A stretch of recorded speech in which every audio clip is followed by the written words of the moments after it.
Genesis chapter 3.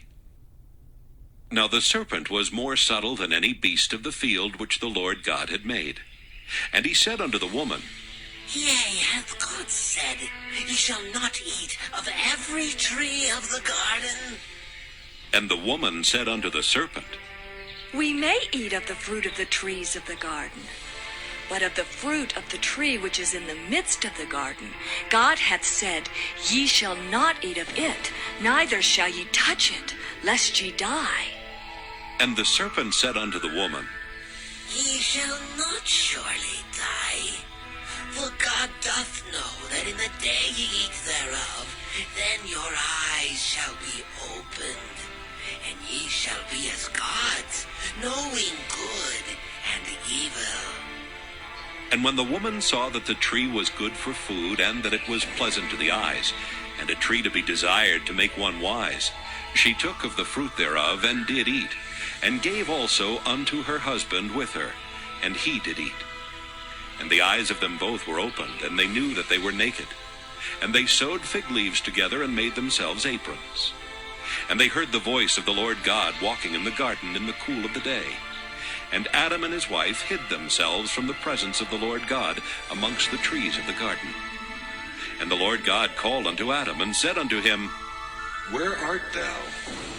And he said, I heard thy voice in the garden, and I was afraid because I was naked, and I hid myself. And he said, Who told thee that thou wast naked? Hast thou eaten of the tree whereof I commanded thee that thou shouldest not eat? And the man said, The woman whom thou gavest to be with me, she gave me of the tree, and I did eat. And the Lord God said unto the woman, What is this that thou hast done? And the woman said, The serpent beguiled me, and I did eat. And the Lord God said unto the serpent, Because thou hast done this, thou art cursed above all cattle, and above every beast of the field. Upon thy belly shalt thou go, and dust shalt thou eat all the days of thy life.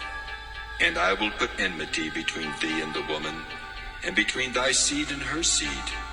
It shall bruise thy head, and thou shalt bruise his heel. Unto the woman he said, I will greatly multiply thy sorrow and thy conception.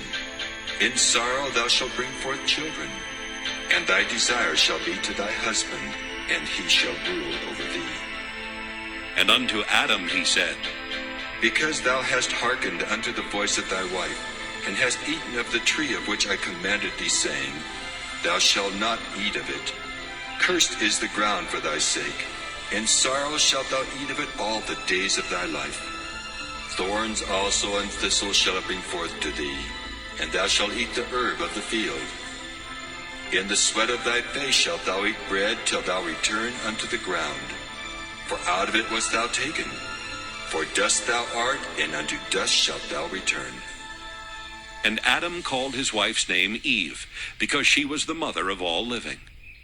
Unto Adam also and to his wife did the Lord God make coats of skins, and clothed them. And the Lord God said, Behold, the man is become as one of us, to know good and evil. And now, lest he put forth his hand, and take also of the tree of life, and eat, and live forever. Therefore the Lord God sent him forth from the Garden of Eden to till the ground from whence he was taken. So he drove out the man, and he placed at the east of the Garden of Eden cherubims, and a flaming sword which turned every way to keep the way of the tree of life.